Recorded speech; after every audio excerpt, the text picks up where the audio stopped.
Good morning, everyone. Isn't it great to be in Canberra mid-afternoon in the swing of this amazing ALCA conference, together amongst like-minded people and also diverse people that we're learning from and growing through. So I know I'm certainly excited and feeling very privileged about that.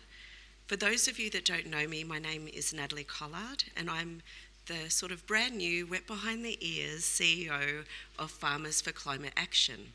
Still in my first month. At Farmers for Climate Action, the reason we exist is kind of in the title, right? Our mission and our vision is farming forever. Australian agriculture, as we know, has always had two non-negotiables, profitability and productivity. We then added people as a priority, as you do when you're trying to do the right thing. And of course, now in an era of climate change, we're adding the fourth P, planet. Farming to these four Ps simply makes sense. It enables us to have families and communities that are happy and thriving in healthy landscapes rich with biodiversity. It allows us to power regional, state and national economies while feeding the world. Imagine then my delight in being asked to bring four people to you through a panel. And these are four people that are living and investing their expertise, their skills, their wisdom and their time in taking this fourth P so much further while still respecting and protecting the original three Ps. As you know, through the app, we will be able to take questions, and we will have a facilitated question and answer session towards the end. So I ask you to please register any questions you've got, and we'll make sure as many of those as possible get asked to our speakers. Our first speaker today is Pierre Defoumy. He's from the Midlands Conservation Partnerships, and he's the coordinator at the Tasmanian Land Conservancy. Pierre will share with us today a presentation on 10 years of the Midlands Conservation Partnership, the lessons that they've learned, and we hope a little of the story that brought you, Pierre, from Europe to Tasmania. Please welcome Pierre.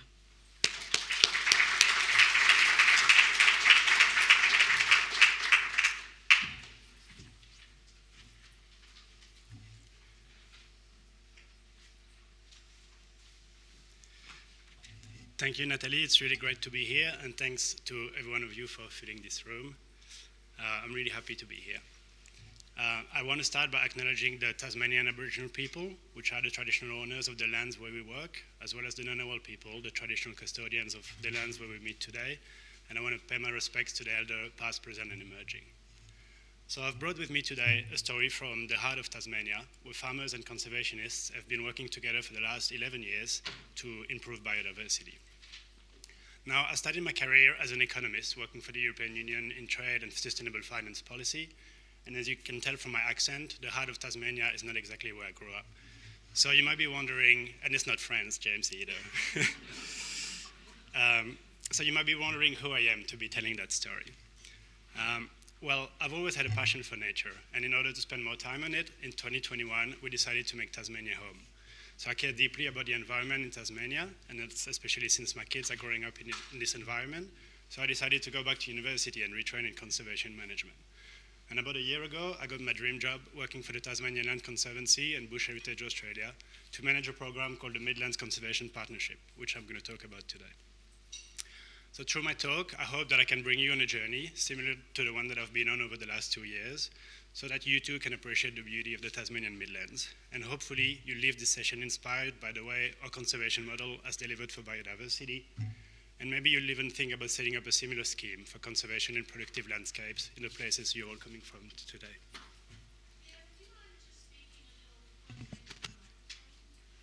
No, thank you. Yeah. That's okay. So the first time I saw the Tasmanian Midlands, which are not exactly in the middle of Tasmania, as you might expect, but slightly to the east, I just arrived in the state. I had disembarked the ferry in Devonport, and I was making my way down the Midlands Highway to Hobart with a trailer full of our possessions. I didn't think very much of the landscape, to be honest. Boring rolling hills, sheep, irrigation pivots, dead eucalyptus in the paddocks impacted by rural tree decline. The road never seemed to end, and apart from a coffee and toilet break in Campbelltown, I didn't stop. So if you're like me 2 years ago and have never put your boots on Midland soils, then I invite you to pull over for a moment, even if it's just in your imagination, and let me take you on a walk through the backcountry, through the subtle delights of the Midlands native grasslands. Temperate grasslands are one of the most threatened ecosystems all over the world. If you came here from Sydney or Melbourne, you would have driven through some of them, the natural temperate grasslands of the southeastern highlands, which suffer from the same threatening processes as they are in Tasmania. So down in the lowland of Tasmania, the grasslands are dominated by the species kangaroo grass, as in this top photo, or silver tussocks, or poa tussocks, as you can see in the bottom photo. When you walk through a grassland, you might never know about the bandicoots that are safely nestled just meters from your feet, and the decaying long-fallen eucalyptus logs are dense for eastern quails. In the wetlands, the sometimes heard but rarely seen Australian bittern can also be found. And the grasslands are also home to a suite of threatened and rare orchid species, some that are found nowhere else but on Midlands farm. So believe me, when the sun is rising on a silly autumn morning and the dew is glittering on some of these native grasses, and up in the sky, a Tasmanian wedge-tailed eagle is soaring above the clearing mist, there's nowhere more beautiful to be. Nowadays, this is farming country, and these farms are where you'll find the last remnant of the once widespread Tasmanian lowland native grasslands. Now, these are ecosystems that are used to grazing, from wallabies or forester kangaroos, which is how we call the eastern grey kangaroos down in Tasmania. And they're also used to disturbance from the traditional fire stick farming practiced by the traditional owners for thousands of years. Native grasslands can flourish on sheep farms, and strategic grazing can help maintain little spaces between the tussocks that some herbs, orchids, and lilies need to flourish. And in turn, the shelter and the diversified diet that they provide can improve livestock welfare or the quality of the wool. However, when these landscapes and these sheep farms are replaced by intensive irrigated or fertilized agriculture, then the native grasslands are lost, and that's occurring across large area of the Midlands. This clearing of native habitat and land conversion led to the Midlands, which are home to over 180 species of threatened plants and animals, including 32 that are nationally listed, to be declared one of Australia's 15 biodiversity hotspots. And with most of the region in private hands, it's also really underrepresented in our national reserve systems. So no wonder the Midlands became a priority place for conservation. Saving what remains of these richly diverse ecosystems means working hand in hand with farmers. They have a strong relationship with the land, and they have a desire to leave a lasting legacy for future generations, and that means that many of them embrace conservation. The Midlands Conservation Partnership was therefore created to support these environmentally minded farmers. The Tasmanian Land Conservancy, Bush Heritage Australia, and Midlands farmers are working together to protect and manage these native grasslands for conservation. Our ecologists work with landowners to improve the condition of native plants, communities, and animals on the land. And across the properties, the partnership also monitors the health of the ecosystem to make sure that the work that we're doing either maintains or improves it. And when farmers are meeting their objectives, MCP pays them an annual stewardship fee per hectare. As of this year, the program protects 7,360 hectares of high priority ecosystems, including 1,628 hectares of the critically endangered lowland native grasslands of Tasmania, as well as grassy woodlands and wetlands. It does so through 17 conservation agreements entered with 14 landowners. And across the program areas, 62 threatened species have been recorded, including 16 that are EPBC listed. So that's a staggering number over such a relatively small area. Now, last year we celebrated the 10th anniversary of the program with a great event in Ross, and it was an ideal time to reflect on what we had achieved, the program's strengths and weaknesses, as well as to set objectives for the future. And I'm going to share a few of these lessons with you today. So first of all, in terms of conservation impact. Every 3 years, ecological surveys are conducted on 40 monitoring sites across the properties, and these surveys help us assess whether farmers are meeting their objectives. And their objectives are to increase or maintain the diversity and cover of native species, maintain or decrease the cover of exotic species, maintain ground cover to prevent erosion and maintain some intersect spaces. So you can see here on how many of the sites the KPIs were met on the last survey years. So I think what you have to keep in mind is that these indicators don't tell the whole story because they're a snapshot in time and they can suffer dramatic changes depending on the seasonal conditions. Sometimes precipitations between survey years can experience a 60% variation. And some MCP areas are under floodwater for some time along the Macquarie River. Introduced species such as exotic grasses remain a problem, especially during wetter years, and ghost control remains a priority across many properties. So what we're doing is that we're currently reviewing monitoring methods to better understand and capture the conservation impact of the program and the condition of the grasslands. We're also working with researchers from the University of Tasmania to evaluate the impact and try to compare the health of ecosystems under agreement with some counterfactual and control sites to remove this variation. A few financial lessons that we've learned. So MCP is a stewardship payment. It pays on average $45 per hectare per year in stewardship payment. And this varies depending on the conservation values of the area protected. So while this can represent a significant source of income for smaller farms with really large areas under agreement, for others it only represents a small incentive. However, experience has told us that the amount of the stewardship is not the only thing that matters. In fact, the financial benefits only come third in landowner motivation to participate, behind personal and emotional benefits as well as conservation benefit. What is important, though, is that this source of income is reliable. It's there on bad years as well as good ones. And if farmers continue doing the right thing, it is available for them in perpetuity through the endowment fund that MCP created. So farmers know that we've been on their side for 11 years and that we'll be there for the long term. Also, despite the value of the payments not increasing since the inception of the program, and that's often cited by farmers as being one of the shortcomings, all farmers but one have renewed their agreements. And on top of the initial 10 agreements of 2012, we've added an extra 6 in 2017 and an extra 2 in 2019. Many of the properties we work with have also been able to leverage on the conservation work that they do with us to help secure sustainability certifications or market their wool and their products to consumers that are always more demanding about sustainability and traceability. As of today, the amount of investment in the capital fund sits at around 4 million, and that's all been funded through the generosity of philanthropists. However, that's 6 million short of our objective, which would allow the program to be self-sustainable and generate enough income to pay our payment commitment every year. So at the moment, Bush Heritage Australia generously covers that shortfall every year. To reduce that gap, we've decided to also review the way we invest the money we currently have to hopefully gain better returns, and we're embarking shortly on a new fundraising campaign.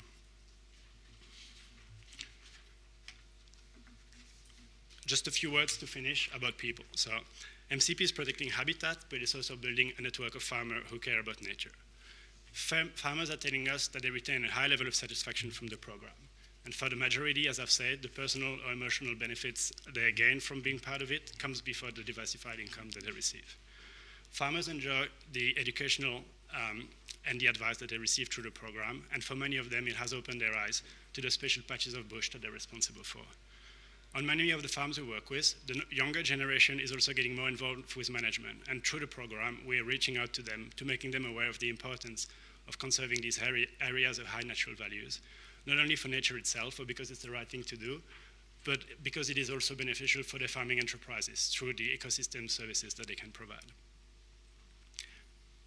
So our objective is ambitious. We're hoping to protect an additional 7,500 hectares of the critically endangered lowland native grassland, so that 75% of the current extent is protected. We therefore need your help to help share our story that protecting native grassland is good for sheep, is good for nature, and thanks to the program, it's also good for the bottom line. So just to finish, next time you drive up or down the Midlands Highway, you'll see the sheep are still there, the dead trees are still there, and the irrigation pivots are also still there. But I hope that you are now aware of the secret places hidden through the boring rolling hills. Thank you very much.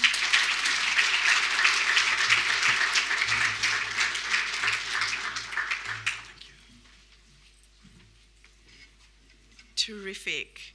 I don't know about you, but I learnt a lot, including a bit of geography, and also have a few questions that I'm looking forward to asking Pierre when we get to that point.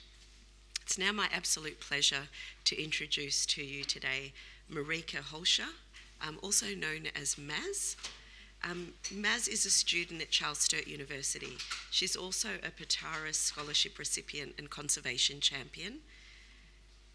She will speak to us today on a topic that I'm sure we all agree is incredibly important, namely that today's students are tomorrow's stewards, empowering youth in private land conservation and sustainable agriculture. I've heard her presentation, and it's a rip-roaring ride that will take you to a few places in Australia that you might not expect, and also a few commodities that might raise an eyebrow or two. We look forward to hearing from you, Maz.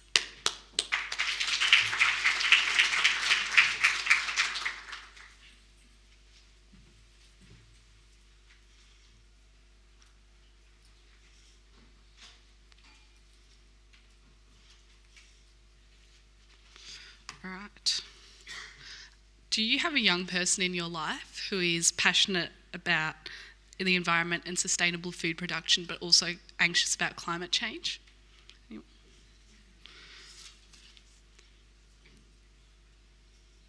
So the year is 2018, and that's why I picked agriculture as an elective subject. I loved it. I found topics like mulesing and integrated pest management fascinating. Then the opportunity came up to participate in a program called Conservation Champions, which was facilitated by Petaurus Education Group and the New South Wales Biodiversity Conservation Trust. This involved me and 3 of my friends from my ag class going to visit Womargama Station near Albury, New South Wales, and talking to the landholder Claire Cannon about how she incorporates conservation into farming practices on her property. We wrote a book which is now published in the National Library, and the PDF is available to be viewed on the Enviro Stories website. Womargama Station produces grass-fed beef from a herd of 1,000 poll Hereford cattle and runs about 7,500 fine wool merino sheep.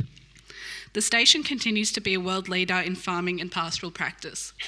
In 2016, Womargama Station partnered with the Biodiversity Conservation Trust and allocated 1/3 of the property to a covenant in perpetuity, which means the land can never be cleared and the boxgum grassy woodland must be managed according to the agreement with the trust. Actually, during the visit to Claire Cannon's property, we were around the edge of a dam chatting about fencing off riparian areas. I personally tested the water quality when I accidentally fell into the dam. My last years of school were during the end of a drought in southeastern Australia, and I remember vividly our crops being cut to hay and helping Dad cart it straight after I finished my HSC exams in November of 2019. This began my interest in food security. The question I asked myself was, how are we going to feed 10 billion people by 2050 but do it sustainably while protecting our natural ecosystems and while combating climate change? Sick of study, I decided to embark on a gap year with the ambitions of chasing cattle into the sunset on a station in Northern Australia. As it was, I ended up snagging a job on a camel farm of all things, taking tourists on sunset camel tours near Uluru. I absolutely fell in love with the animals and the lifestyle. I made new friends, lived out of home for the first time, and in what an amazing location to do so. For those of you that know anything about camels, you know a lot more than I did when I first arrived. Camel farms are typically close to the coast and in captivity to support market access.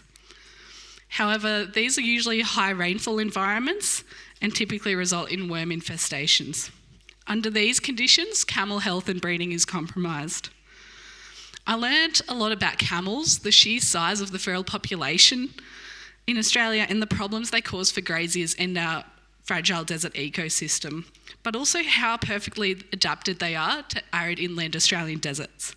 This made me wonder why camels couldn't be farmed similarly to feral goats and exported to the Middle East for meat or racing. Side note, does anyone know what you call a camel without a hump? Humphrey.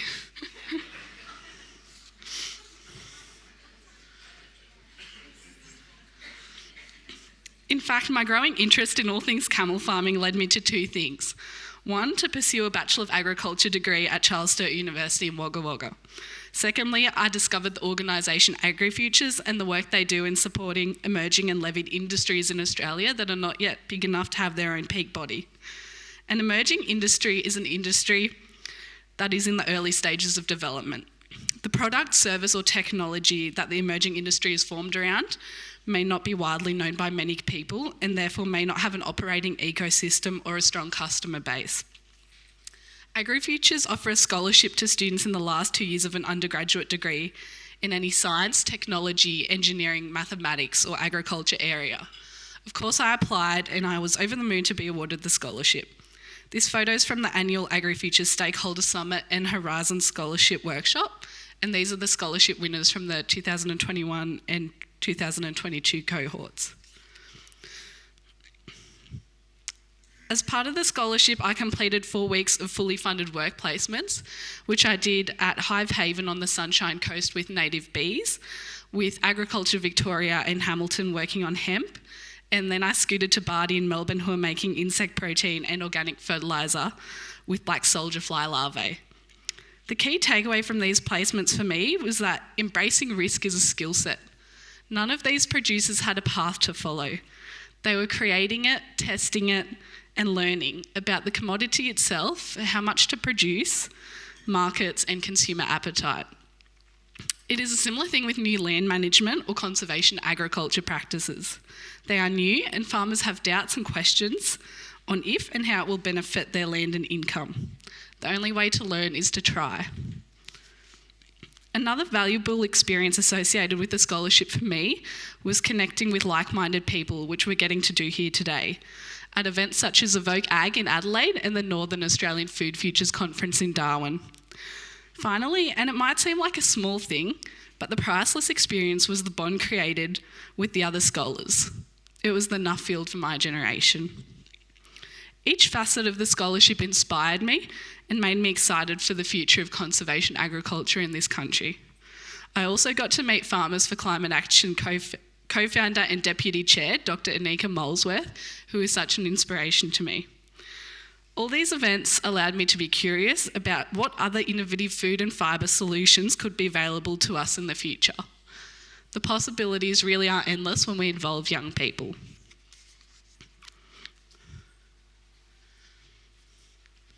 So, all of these opportunities have led me to where I am today.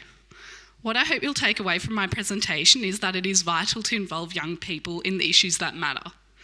We're interested, we're smart, we're willing, and we care just as much as you do about agriculture that is sustainable for the environment, productivity, people, and the communities we live in. So what can you do? If you're part of a business working in the space, invite students to undertake work experience with you. Maybe your next staff member is already in your community.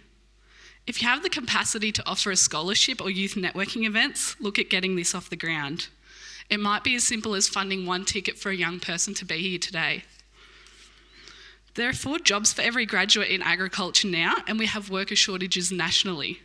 Can you help to bridge the city-country divide and help to showcase our industry, the reality of our industry, to people who simply don't know about the rewarding career paths we have on offer? We need the best and brightest minds across all age groups to conserve private land, sustainably produce food and fibre to feed and clothe the population in a climate that is becoming more and more volatile. Thank you.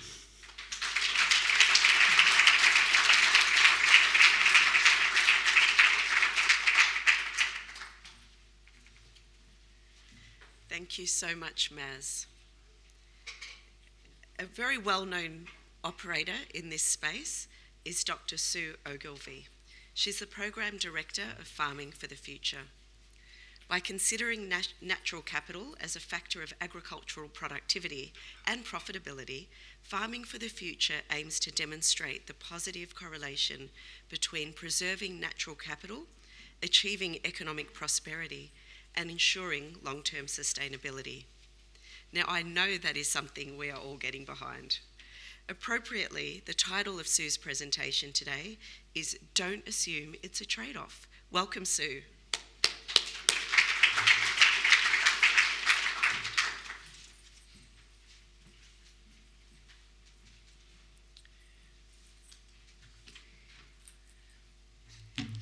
So Farming for the Future is a philanthropically initiated and seeded project supported by the MacDoc Foundation, which is the family foundation of Prue and Alistair McLeod.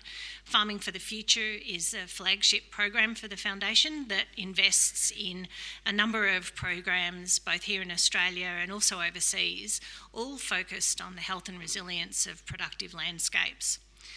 So the reason for Farming for the Future is the recognition that when we're thinking about conservation of our precious native plants and animals, preservation and maintenance and improvement of the resilience of rural communities, what we do tend to think about is that we've got two options. We can set aside things outside of production and conserve them that way. And on farm, what that might mean is having certain areas set aside for conservation, investing in particular parts of the landscape across a farm that help to improve the connectivity of native species across the landscape. The other option, of course, is to see what can be done to actually align production with conservation.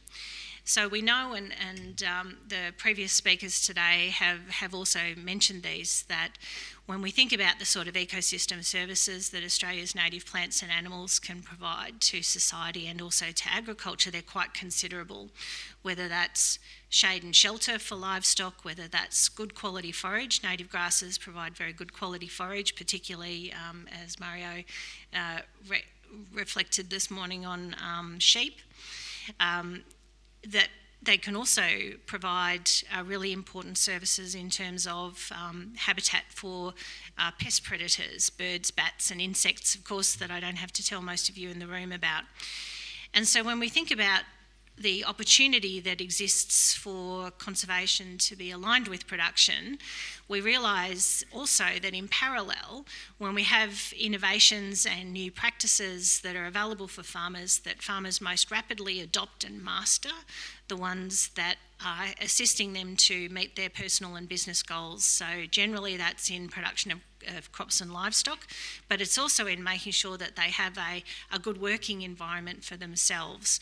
So Farming for the Future, in looking for this intersection, value add synergy between conservation and production, is actually addressing the question of if farmers actually know whether or not conservation is contributing to them achieving their personal and business goals, what we should see is much more rapid uptake and mastery of the management of those ecological communities, plants and animals, in order to actually support their production.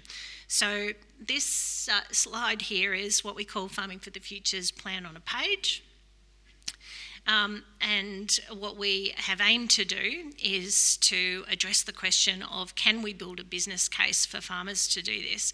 And our thesis is that if farmers have a commercial gain to make in terms of conservation, then what they will be able to do is implement that rapidly without recourse to markets or without signing contracts, without being constrained in their operations, without having prescriptions or proscriptions on what they do.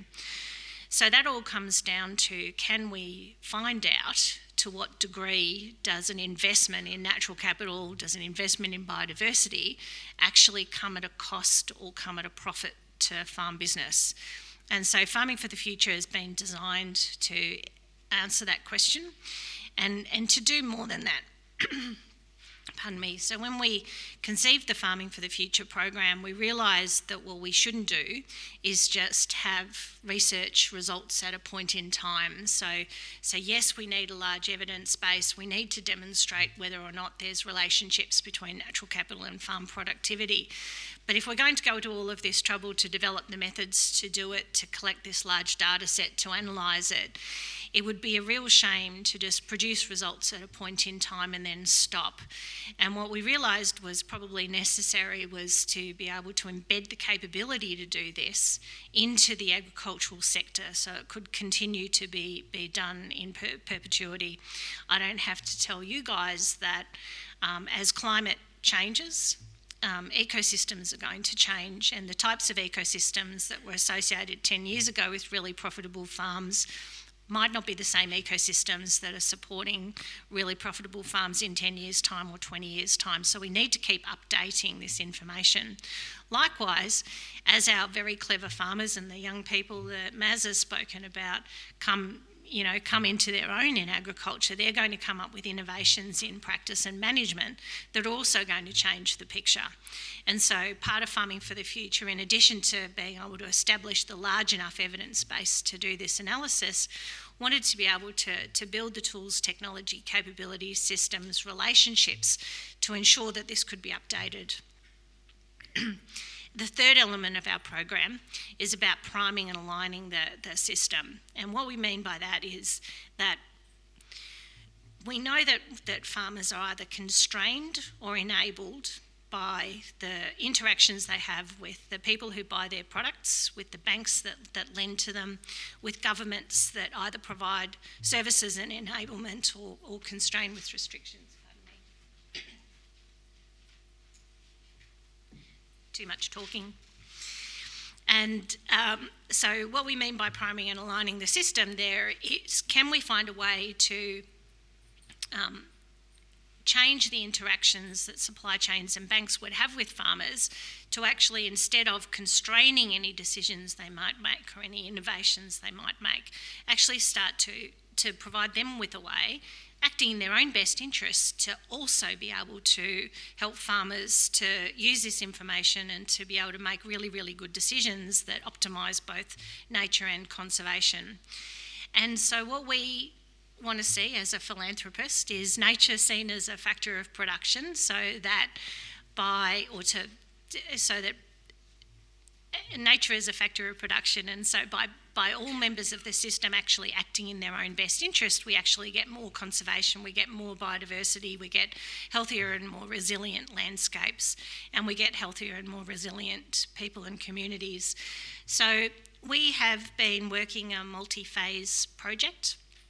In 2021, we did what we called a plausibility probe, which was to consult with the industry to see what people thought about this program and the way we were proposing to execute it and see whether it had broad support. What we did have and are just finalising now is the second phase of our research, where we have collected data for 130 livestock producers through New South Wales, Victoria, Tasmania and the WA, including in the Midlands.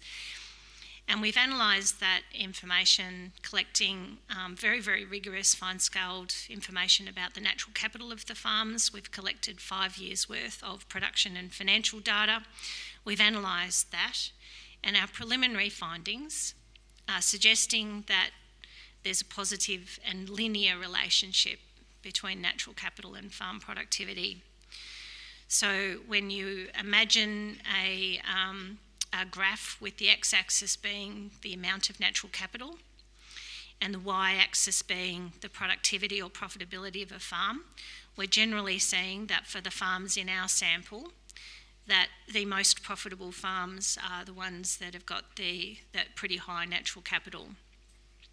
So what that indicates, and its preliminary results, it's even at 130 farms, it's not enough to be statistically confident in.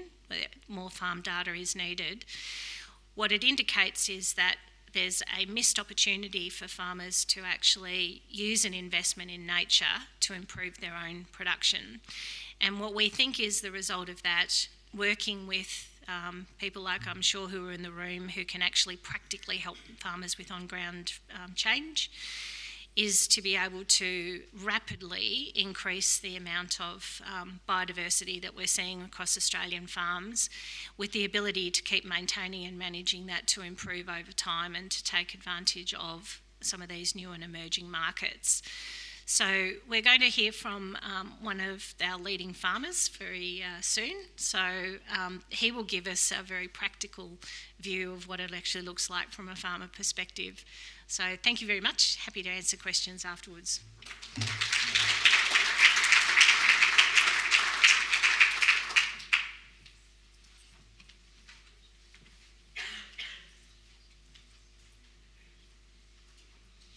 Thank you so much, Sue, and I'm sure I'm not the only one that's noticed that we're reaching that magical part of a really well put together suite of speakers where they start cross-referencing each other in their presentations, and we've got an incredible farmer, Gordon, to bring it all together for us. For those of you that don't know Gordon, he's a part owner and manager of Eastlake Partnership. His presentation today is entitled A 40-Year Journey in Rehabilitation of a New England Landscape. And I invite Gordon to share with us his personal story of farming productively while achieving conservation outcomes. Welcome, Gordon.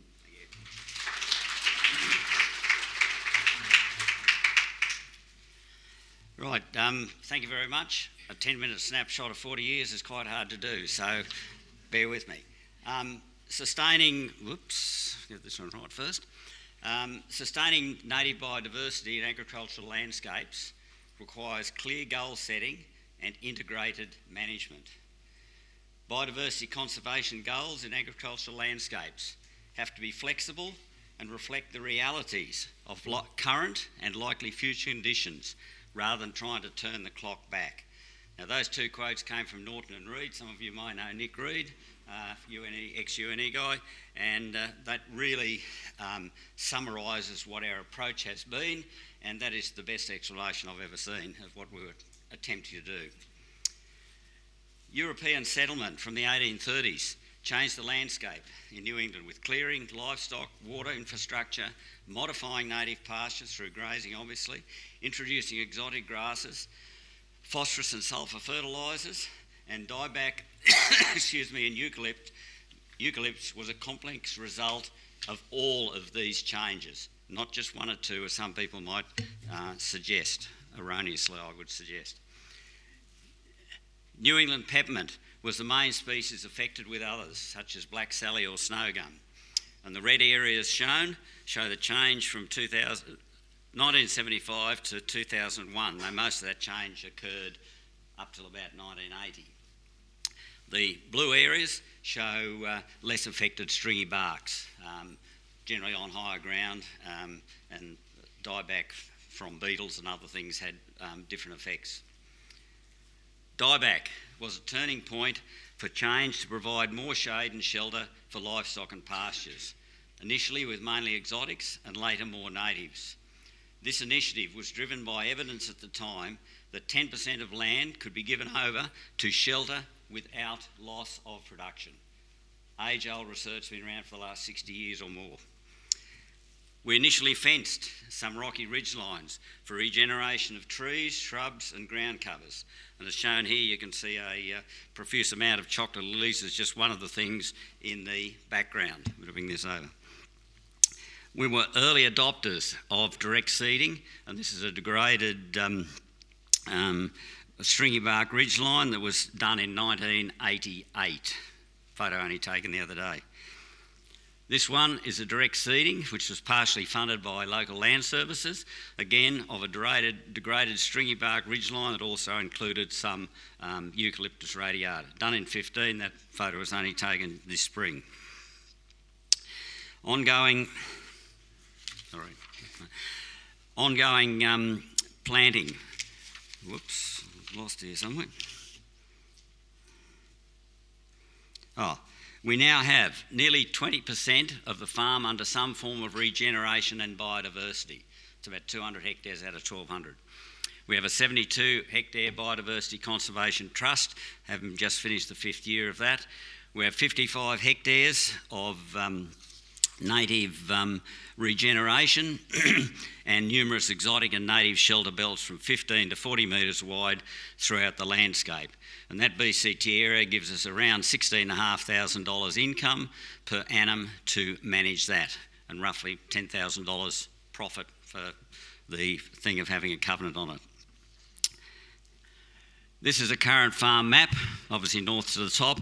Eastern side shows the green biodiversity conservation area with extensions from that out into the landscape, one of our core principles, extending from existing vegetation.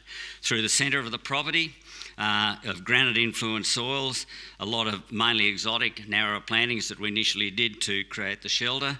And on the western side, largely stringy bark ridges, that's metasedimentary trap rock country, with seeding fencing, and as you can see, it makes up about a 5-kilometre corridor through the property.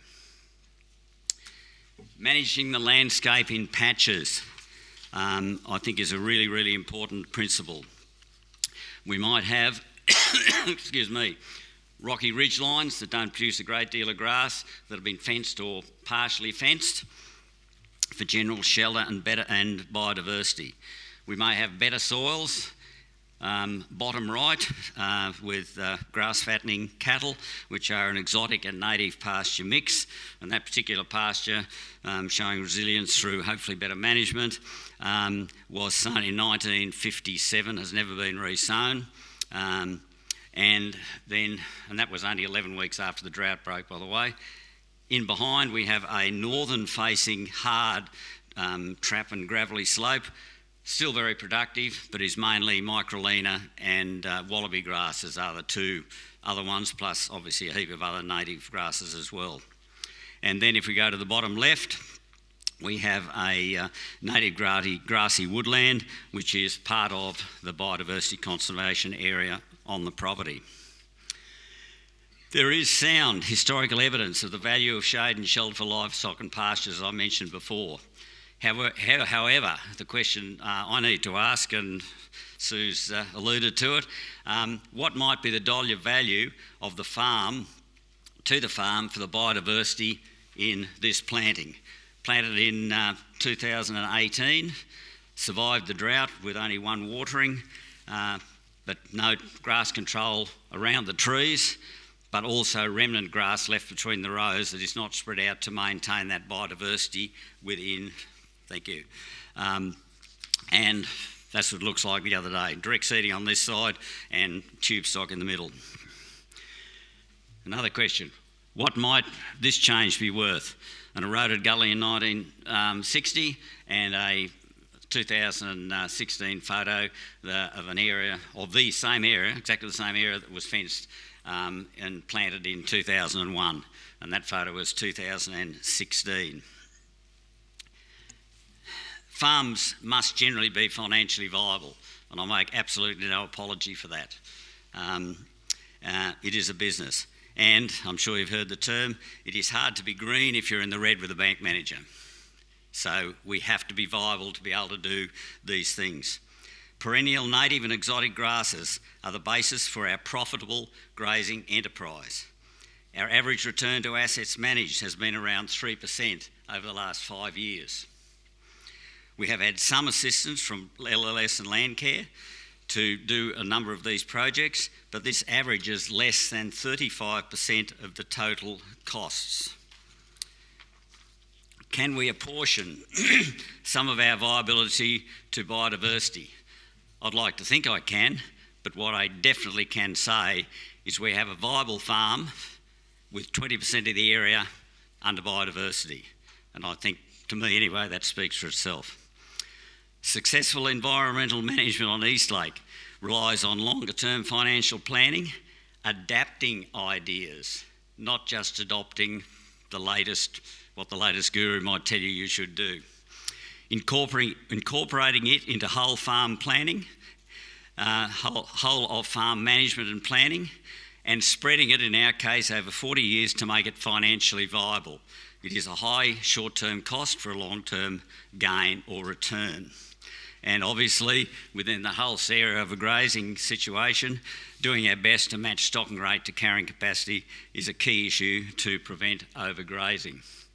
Farm management, as I see it, is needed across all three major disciplines. They're the ones that I see as major. We can put social into all those if someone wants to use that model.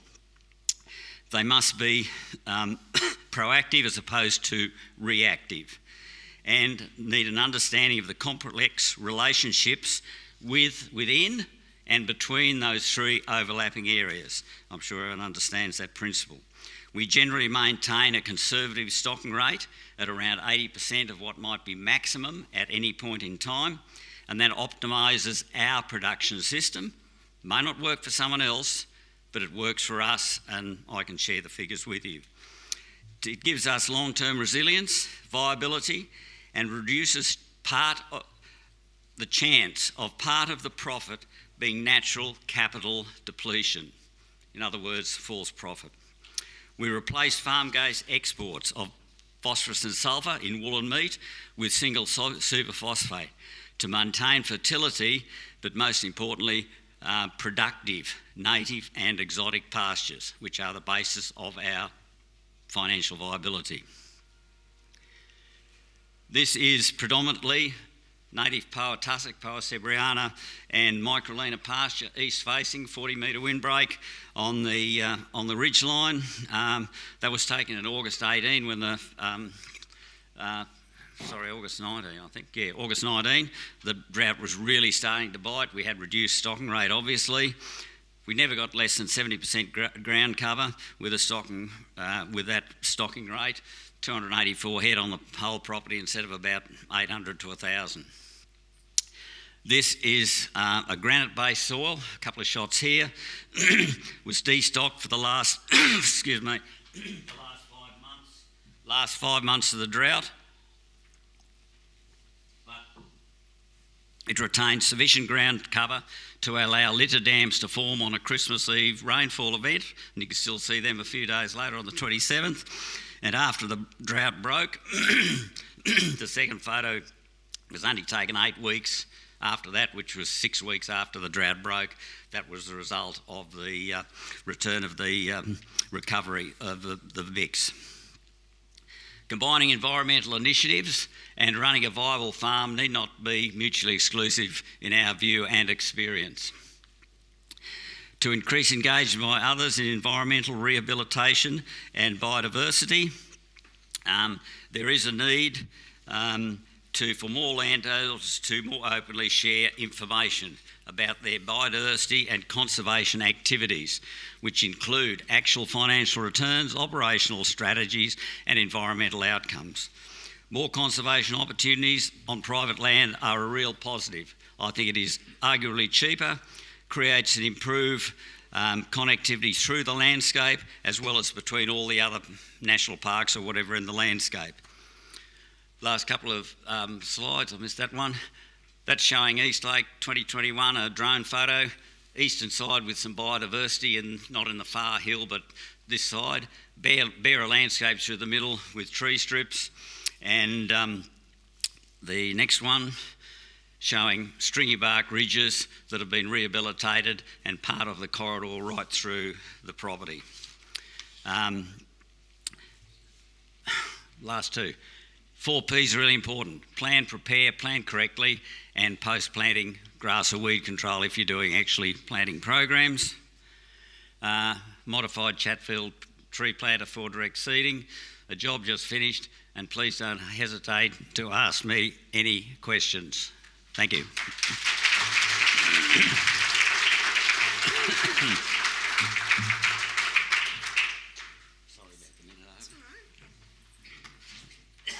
The number of questions we've got coming through says that we've got a challenge to get through as many of them as possible in a shorter time than we'd originally planned, so I apologise for that, but it's for a terrific reason of knowledge sharing, isn't it?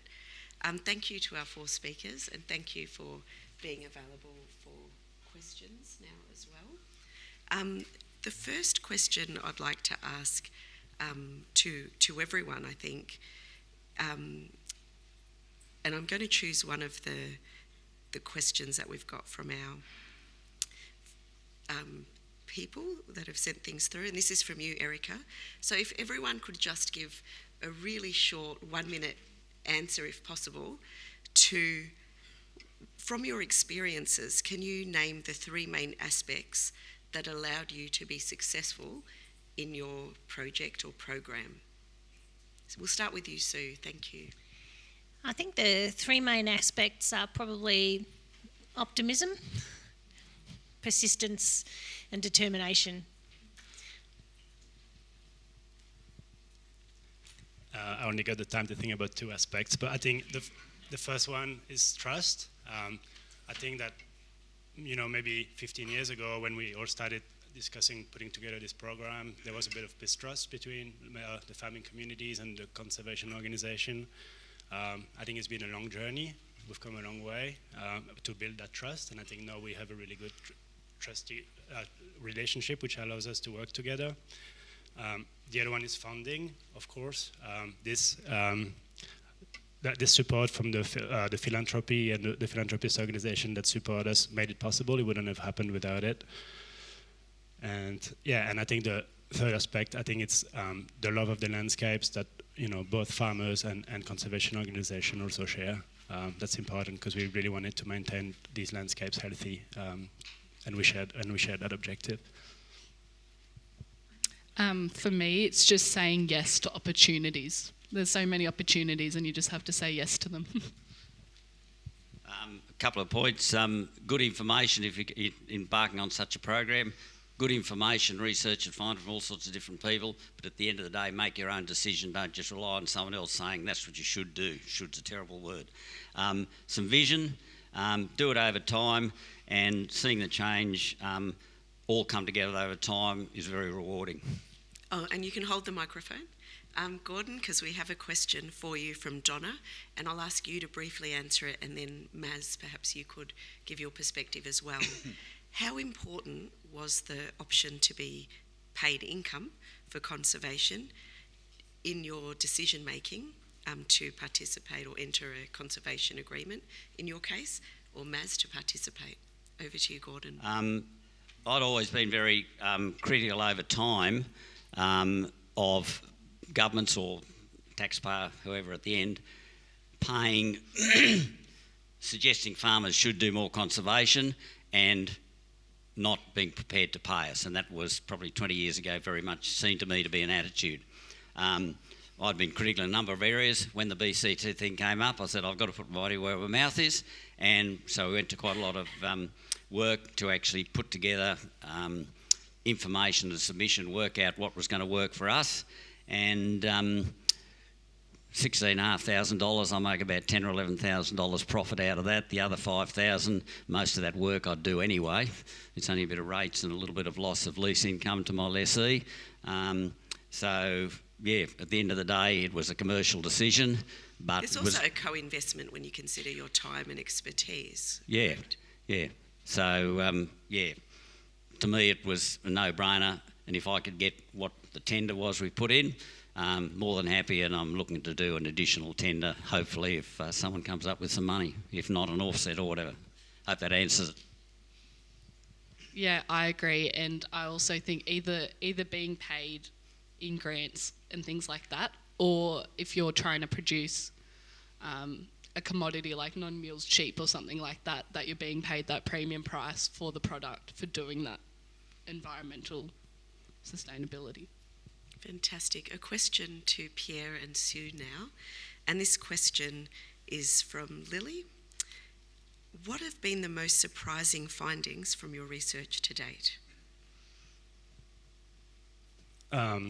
So I would maybe disagree or just have a dissenting opinion to what these two say. For me, and I think I've talked about it in the presentation, so we have surveys with the farmers and we found that the financial incentives that they get, yes, it's important, and I think it's very important at the beginning to bring them on board that journey. But as I said, it's not the most important thing in their mind, and in fact, the money they get is not that substantial for some farms. And so I think if you're able to provide a service that is not just financial, but that also brings them, connection, personal and emotional benefits, advice, I think that's as valuable as the financial incentive. So I think for me that's been a really interesting learning. So I've been asked the question about whether we found, whether these initial findings were a surprise to us or whether some of the nuances that we're seeing have been a surprise. And I have to honestly answer, no, there's been no surprises. But the reason there's been no surprises is because we were very, very determined not to have any expectations of what we would find. we made sure that we designed the research with as little bias in it as we could achieve. Bias in our research comes from the fact that we've probably recruited progressive farmers, so probably they don't represent the general population of farmers. But everything else has just been, we collected the data, the numbers have come out, and this is what we've seen. And what's most interesting about this, possibly, is that when we look at the widespread of variation through the data, we see at every different level of natural capital a very wide range of performance in farm business performance, which is exactly what we should see, because managers have got different skills and different attributes and all of that. So we should see that wide variation. When we look at the drivers of the natural capital results, what's kind of behind them, we don't see silver bullets. We don't see just do that. We don't see just do, go to natives. We don't see that those silver bullets come out. So that's really interesting. So if I'm to answer the question about what's been the most surprising to us in the research, I think what I'd like to do is maybe reframe the question about what's been the most delightful experience in the research. And the most delightful thing that we've had in the research is actually the response from the farm advisors and accountants that we involved in the program.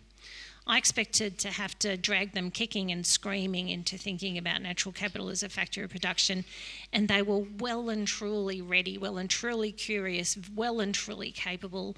And now that they're involved with us in interpreting the findings for their clients, they are more than able to do that. So that's been absolutely delightful. Our interim partners who've done the field observations, gone and got utes bogged, gone and got, all of that trouble that they had to go to, that's been absolutely delightful. So it's not so much a question of surprise, but more like continual sources of delight in the questions in this research. That's so positive, isn't it? And while you've got the microphone, we're going to tap into your overarching cross-commodity view, if that's okay. Jonathan's asked a question about, Sue, do you see the appetite of farmers to embrace conservation versus short-term profitability a function of farming system, for example, broadacre cereal and canola versus smaller grazing versus fruit and horticulture? What are your perspectives on that? So firstly, the question about farmers with potentially short-term profit goals, I would say, I might be stepping out of my research area here. We might go to Gordon for an answer on this question. I don't think I've met a farmer that has a short-term profit goal at the expense of their land. I think what I see is farmers that have got an intergenerational view just straight out of the box. So that's what I think I would see. From a cross-commodity perspective, we've started in livestock. We need to expand into cropping and into cropping, so canola and barley and those sort of extensive crops.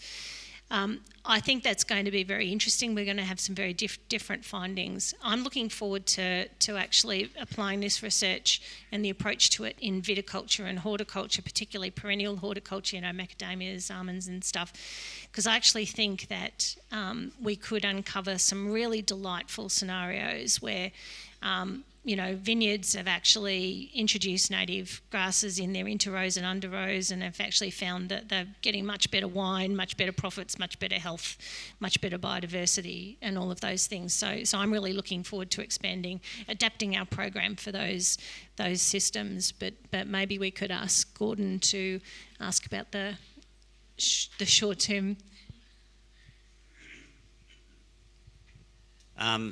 Just a couple of things I'd mention. Profit is really important. As I say, I make no apology. Sustainability is just as important. And over nearly 50 years of running the farm or being involved in it, you look around some local properties, particularly during and after the last drought, the sustainability of their actions, whether, they certainly weren't deliberate, but just through circumstances, certainly I don't think were sustainable and certainly have taken a long time to get over it. Now they're going downhill again with the dry shelter and shade into landscapes, as I said, is a given. That information's been around for 50 or 60 years at least, from all sorts of sources. Pretty obvious. Dairy cows on a hot day or a cold day. That's one of the simplest ones. Biodiversity is, at this stage, how much actually is it worth?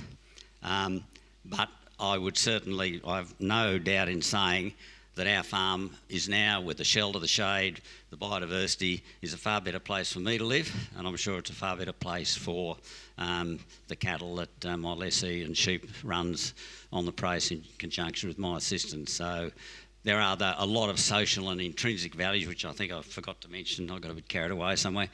The social and intrinsic values are important to different levels, to different people. So it's finding that balance that suits you. It is not about finding the balance or accepting the balance that the latest guru, whoever it might be, whether it's me or Sue or whoever, and no, I certainly am not in the guru category, and I'm sure Sue doesn't class herself as that, but it is not about just taking advice and say, that's going to be the answer. It's about finding what works for you. Great. Maz, you shared a few questions, a few tactics with us. Is there anything that you or Pierre would add to almost close us off today about what are the ways we can encourage the younger generations to get involved in caring for our country? I think just simple things like during school we did a lot of tree planting, especially in cities, trying to encourage agriculture classes or excursions, things like that. Yeah, and I think Maz is right. I think the way you can encourage them is by showing them the beauties of these places, the special species that they hide, and I think I've said a little bit that we're also involving the newer generations of farmers that's coming on this farm. I think there's a broad sense amongst them and a broad understanding of the importance of conservation and the natural assets on their farms. I think there's a generation, to an extent, a generational shift in there as well. So keep doing more of that communication and outreach. I think it's very important. Thank you. And a one-word question that we've got time to answer, Gordon. What did the neighbours think? Well, when I complained to a manager next door a few years ago... It's not one word. We're genuinely close to time. Right. I complained about him removing some trees off a roadway, designated roadway next door to me, and he said, "I use some sort of greenie." Anyway, that's some experience. Other neighbours, quite positive. Other neighbours, probably want more information, or it's just too hard. Fantastic. That's okay. I'm sorry, I'll have to wrap it up. Thank you for your fantastic presentations and the work you've been doing, because the presentation's the smallest bit of it, we know that.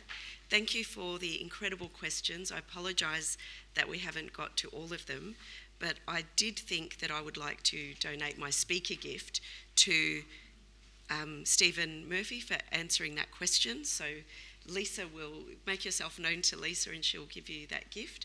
And we have some lovely wine and a book for our speakers, and you'll get one or the other. Thank you, Lisa.